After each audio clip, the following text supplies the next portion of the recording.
Hi, my name is Carrie. I'm 32 years old. I had gone through a divorce a couple of years ago. As painful as the journey had been, I feel like I'm at a place where I can talk about it. So here I am. I always had a pretty average life. I was average at my studies and had average skills at everything I'd put my hand to. I really embodied the quote, "Jack of all trades, master of none," I guess. Like everything about me, my looks were too. I was by no means ugly, but I also wasn't the kind of person to make heads turn when I walked into a room. I grew up being comfortable with how I looked. I was never self-conscious about my looks. After all, I had successfully had a couple of really handsome boyfriends throughout high school and college. My looks never bothered me until I got into this really toxic relationship in my last year of college. Initially, my boyfriend at the time had been nice. I knew he wasn't going to be the one for me, but I dated him because I liked his company. Over time, as my feelings grew for him, I began to excuse a lot of his crappy behavior. I was so blinded by love for him that I never really realized the kind of damage he had done to my self-esteem. By the time my relationship had come to an end, my self-esteem had shattered entirely. I could no longer look at myself because when I did, I would feel so ugly that I would start sobbing. It took me 5 years after graduating college and leaving that boyfriend for me to start dating again. The person I started seeing was my now ex-husband, Nick. We met at a bar. I had gone out to celebrate one of my friend's birthdays and happened to meet him there. I was the only one among my friends that wasn't drinking. I hated how self-confident I got when I was drunk because I could see how ugly I was when I was sober. I wanted to save myself the embarrassment, so I chose not to drink much. Nick had been the one to approach me that evening. "Hey, how's it going?" "Oh, hello, I'm good, thank you. How about you?" "Just enjoying the vibe here." "Mind if I join you? Why are you sitting alone?" I needed a break from all the dancing, celebrating a friend's birthday. "It looks like they're having a blast." "They really are. They're all single, by the way, if you're interested." "Why go to them when I'm already talking to the most beautiful girl in the world?" "You must need glasses if you're talking about me." "My eyesight's fine." I could have talked to them, but I chose you. "Oh, how about this? Give me your number, and tomorrow when we're sober, we'll grab coffee." I like that idea. We exchanged phone numbers and carried on with small conversations before Nick had to finally leave because he had work the next day. I felt a rush of warmth flood me. No one had ever approached me like that. Even with my past relationships, I had been the one to initiate a conversation. Nick had slowly begun to chip away at my insecurities. The next day, we went to grab coffee together as Nick had promised. The entire time, Nick made me feel like the most beautiful woman on the planet. The first thing he said to me wasn't even a hi or how are you. He looked stunned when he saw me, said, "Wow, you're beautiful." I didn't think I could blush, but Nick always made my cheeks flush so much I looked like I'd purposely applied rouge. We began to meet each other regularly after that. We quickly began dating. I felt so loved and appreciated whenever I was with Nick. We moved in together after a year of dating. After 2 years of dating, Nick proposed to me at the coffee shop we had gone to on our first date. I said yes through tears. Our wedding was a small event where only our closest friends and family attended. Overall, our relationship was a dream come true for me. Over the 2 years that we were together, Nick had slowly rebuilt all of my broken pieces. He had told me that I was the prettiest girl in the world countless times. He made me fall in love with myself all over again, which is why what happened later was so shocking and heartbreaking for me. During the first 2 years of our marriage, we focused on our careers. I worked with this accounting firm and made a good amount of money. It wasn't by any means an extraordinary amount, but it was more than enough to support myself. Nick, on the other hand, worked for a company that was pretty big. He earned 1.5 times what I earned and yet still worked towards getting even more promotions. I loved that about him, and it didn't bother me. We had decided that both of us would work as hard as we could because we wanted to start a family in the next year. True to our word, we had worked hard and had saved up a good amount of money. We started to try for a baby, and within 2 months of trying, I got pregnant. Nick and I were overjoyed. I was happy that I was living out all of my dreams. I was working my dream job, living in my dream house with my dream man who I was going to have my dream baby with. I mean, I had it all. Of course, there was always some nervousness that came with the prospect of becoming parents for the first time. One night, after a particularly rough day at work for both of us, we lay in bed and talked about our fears of parenthood. You know, babe, sometimes I get scared thinking about being a mom. It's just overwhelming to imagine being responsible for another life. I feel the same way. The thought of accidentally hurting our child terrifies me. One small mistake can mess them up for life. Definitely, but kids are resilient. They're not as delicate as we think. And honestly, being scared of messing up just shows that we'll be aware of our actions and make things right when we do make mistakes. You're right. When I think back, my father was absent a lot. It left a void that nothing could fill. I don't want that for our child. You won't. I'll be right there with you through everything. We'll learn and grow together, and I'll hold you accountable just as I expect you to hold me. I promise to always be there with you, my love. How did I get so lucky with you? The feeling is mutual, babe. We're in this together. No matter what, we'll be the best parents we can be. Even though I was terrified, knowing that Nick would be by my side comforted me greatly. I knew that no matter what life threw at me, he would be there by my side. Oh, how wrong I was. A couple of months after that conversation, I gave birth to a beautiful baby boy we named Joe. The first few weeks with Joe were really hard. He was a fussy baby who never slept at night. Nick and I kept trading nights staying awake. It obviously began to take a toll on both of us. The lack of sleep made us both cranky and irritable. To make matters worse, I had been diagnosed with postpartum depression, PPD, so I was struggling. Most days, I could barely get out of bed. Nick had to take care of baby Joe, most of the household chores, and most of the cooking. I would do what I could, but almost every day, my brain felt like a huge fog had settled over it. I felt so low and unable to function. The only thing that made me feel better was lying in bed and crying. I would take care of Joe when Nick was at work, but when Nick came back home, I would happily pass Joe over to him. Thanks to PPD, I couldn't even keep my job. I sent in my resignation letter and tried my best to cope with my illness. Obviously, Nick had reached his breaking point at some point. He'd come back from work and just lashed out at me after I couldn't get Joe to stop crying. Why can't you do better as a mother? All you do is sit around. What are you talking about?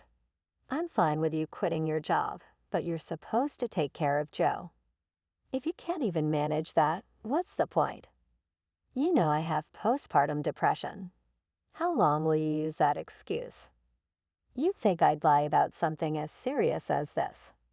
Look at me. Do I seem like I'm enjoying any of this? Every day is a struggle, and I physically ache not being able to care for Joe. I wish I could do more, but I can't. I had a tough day at work, my love.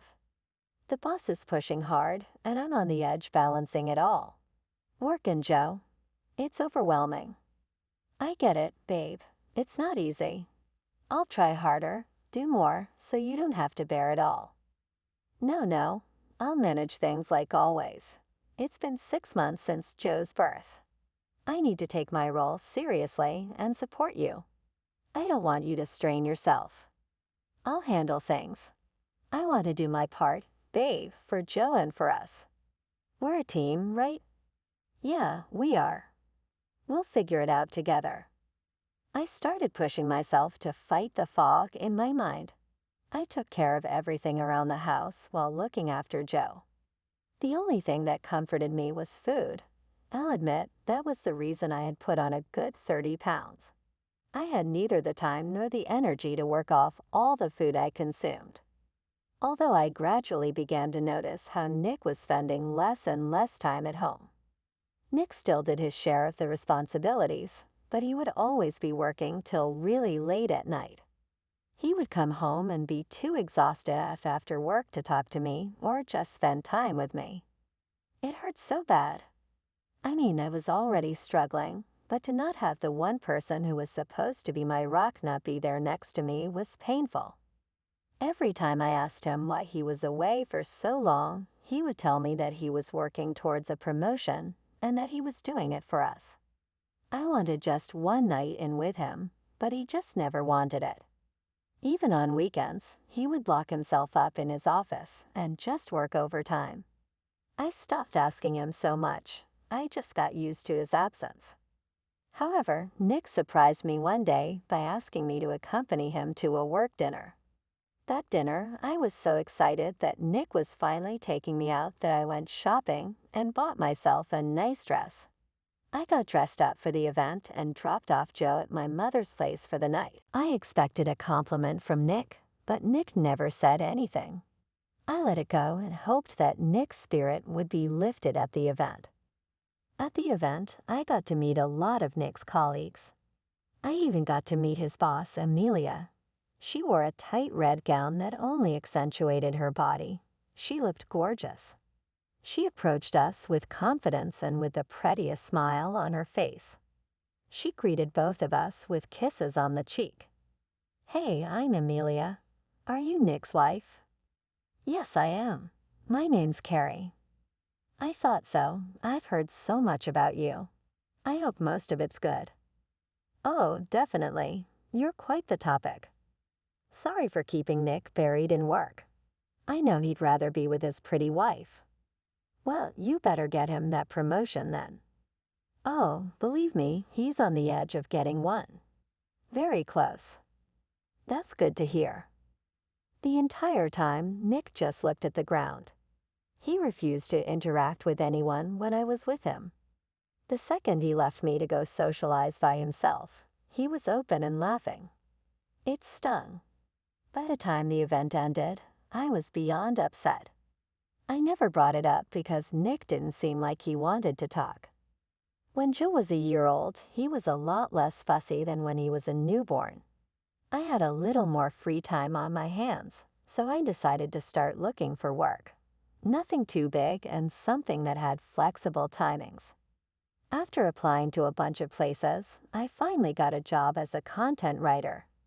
It would be paid per article, and I was allowed to submit however many I wanted, whenever I wanted. It was the perfect job. I excitedly told Nick about the new job that night at dinner. Nick just grunted in response and gave me a half-hearted congrats. I didn't know why I had expected him to be excited or even just happy for me. It hurt how little he cared. I cried myself to sleep that night. After that, I was pretty occupied with Joe, the chores and work. I began to finally feel better. The fog began to lift, but there was still a huge hole in my heart that only Nick could fix. One morning, I missed him a little too much. I put Joe to sleep after feeding him and walked into Nick's office. Nick was at work, but since Nick spent most of his time at home in his office, it had become his second room. I wanted to surround myself with his things because Nick wasn't giving me any of his attention. I sat in his office chair and closed my eyes for a while, just taking in his scent. When I opened my eyes again, I looked at his desk. I couldn't help my curiosity. I looked through his stuff. I was just curious about what he did in his office all day. That's when I stumbled upon a manila file that looked out of place among the drawer full of loose papers. I picked it up and looked at it. To my absolute horror, I saw divorce papers. They had already been signed by Nick. The only space left blank was the place where I was supposed to sign. My heart shattered. I knew that we weren't in the best place, but I didn't think it was this bad. I still loved Nick despite his absence. I just thought he was stressed about work and raising a child. But to ask for a divorce, that was too much. I knew I was difficult to deal with after I gave birth to Joe. But I was really sick. I knew that there were many things I could have done differently, but at the same time, I really couldn't have done anything. I sat in his office and cried for so long that when Nick came home, he looked surprised to see me sitting there. He saw the file on the table and realized that I had found out. Nick, I need to know why. Because I feel like the spark has faded. Don't lie to me. The man I married would have talked to me, not just walked away. Do you really want to know the truth? Yes. For months I've been seeing someone. Amelia, my boss. Amelia. How could you? We spent so many late nights at work, and it just happened. Plus, it didn't help how attractive she is. Why would you do this to me? Look at yourself. I could overlook your being poor to a certain extent, but you're not attractive anymore. You're so fat and so ugly. Pregnancy ruined you. How can you regret your own son? I'd rather have a hot wife than a son. Sign the papers. I'm marrying Amelia. You're heartless. I thought you loved us. I thought you loved me. Things change, Carrie. I didn't know what came over me at that moment, but I went into our room where I packed a bunch of his things. I threw his bag at his face and told him to get out. I told him that I would contest the divorce. Without a word, Nick left. I cried the whole night. How could he do this to me, to Joe? My sadness turned into anger. Had Nick and Amelia been having an affair when I had gone to his business dinner party? Is that what she meant when she said that he would get a promotion? I wanted to break something. I took a couple of deep breaths and pulled out my laptop. I looked up Amelia and found out that she was married too. I knew that I had no proof, but I texted her husband on Facebook. I told him what I found out. I hoped that something would happen, that Nick and Amelia would face some sort of consequence. I was too tired at that point to wait for a reply, so I ended up falling asleep. The next morning, I forced myself not to look at any of my screens. I busied myself with taking care of Joe and working. I needed to earn good money to afford a lawyer. In the afternoon, I had a visitor. It was a man that looked about the same age as me. He looked like he hadn't slept. I immediately recognized him as Amelia's husband, Jerry. He awkwardly asked me if he could come in, and I let him in. We sat down in the living room. How are you holding up? I'm okay, I guess. Still trying to wrap my head around everything. Yeah, I know what you mean. This whole situation is a mess. So why did you come over? Well, after your text, Amelia and I had a massive fight. I'm here partly because I needed to get out of my place, and partly because I thought maybe you'd want to get revenge on them with me. Revenge? Yeah, they both hurt us deeply. I figured maybe we could give them a taste of their own medicine. Count me in. Nick not only betrayed me, but he also hurt our son. I'm with you on that. Both of them need to understand the pain they caused. We can show them what it feels like. Definitely. We can't let this slide. We don't deserve to feel this way. Following the conversation, we began planning how to get our revenge. Jerry told me that he knew a couple of people in higher positions at Amelia and Nick's company. Turns out he's the one who recommended Amelia for the position and got her the job. Amelia must have been really stupid to cheat on her husband with a coworker, knowing that he was the one who got her the job. In the meantime, we tried to collect as much evidence as we could of the affair. Jerry told me that he had access to all of Amelia's messages because she had her phone synced with their iPad, which allowed him to see everything on her phone. He also helped me get a really great lawyer. The next few weeks were hectic. I went to court for the divorce, thanks to my lawyer who presented a great case of neglect. I had the judge's favor. In the middle of the trial, Jerry and I began our next phase of the plan. He contacted his friends at Amelia and Jerry's firm. He informed them of Amelia's gross conduct. In a few days, the two of them were fired. Now, not only did I have proof of Nick's neglect, but also proof of his unemployment. That was the final nail in the coffin. I had won the court's favor and was granted full custody of Joe. I was entitled to more than half of our marital assets, which meant that I could be more than financially stable for a while. Nick and Amelia found out what Jerry and I had done, and obviously they tried to contact us. They left us messages and emails about how heartless we were, but Jerry and I ignored it. Jerry and I began to hang out a lot after this entire ordeal. We bonded over our heartbreak and betrayal. Eventually, we realized we had feelings for each other. I guess Nick's constant neglect of me made me lose my love for him, and his actions afterward only sealed the deal. Jerry and I started dating a year after everything that had happened, and we still are to this day. Jerry is great with Joe and has accepted him as his own son. A year and a half after Jerry and I started dating, Nick reached out to me. He had stopped trying to contact me 2 months after the court hearing, since I never replied. He asked me if we could meet at the cafe near my place. After a little back and forth with Jerry, we decided we wanted to know what made Nick want to meet me. So I texted Nick and told him that I would meet him. We arranged to meet the next day. When I saw Nick, he looked haggard, like he hadn't been sleeping or eating. I have to admit that I felt really satisfied to see him look like that. "What's up? Make it quick. Jerry's waiting for me outside." "Jerry, why is he waiting for you?" "Oh, we're together. You got angry with me for sleeping with my boss, and here you are, sleeping with her ex-husband. I got together with Jerry after what you and Amelia did. Our relationship was completely over when Jerry and I started dating. It's very different from what you did. Is this why you called me?" "No, this is very embarrassing, but Amelia and I are pregnant." "Okay, and we're struggling a lot financially. It's putting a strain on our relationship. Do you think you could help me out a little?"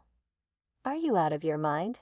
You're right, it's embarrassing that you're asking your ex-wife to lend you money to help support your affair partner's baby. You're pathetic." Nick never contacted me again.